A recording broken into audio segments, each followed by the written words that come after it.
مركز مساج في مدينة نصر بيساعد على الأعمال المنافية للآداب. تعال أقول لك إيه اللي حصل. مركز المساج ده اللي موجود في مدينة نصر، وكمان بيعملوا ترويج للمركز عن طريق السوشيال ميديا. اللي كشف الموضوع سيدة لما حجزت عن طريق السوشيال ميديا عندهم وراحت علشان تعمل مساج. المكان ده موجود فيه 13 شخص من بينهم 7 بنات.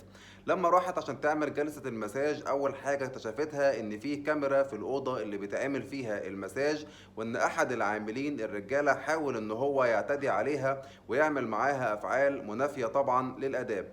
الست رفعت قضية طبعا وحررت الواقعة يعني ديت، وبلغت عنهم وجاري التحقيق معاهم.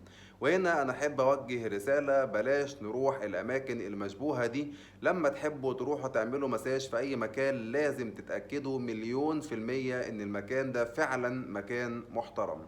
انتوا بقى قولوا لي في كومنتات ايه أنسب عقاب لل 13 متهم دول.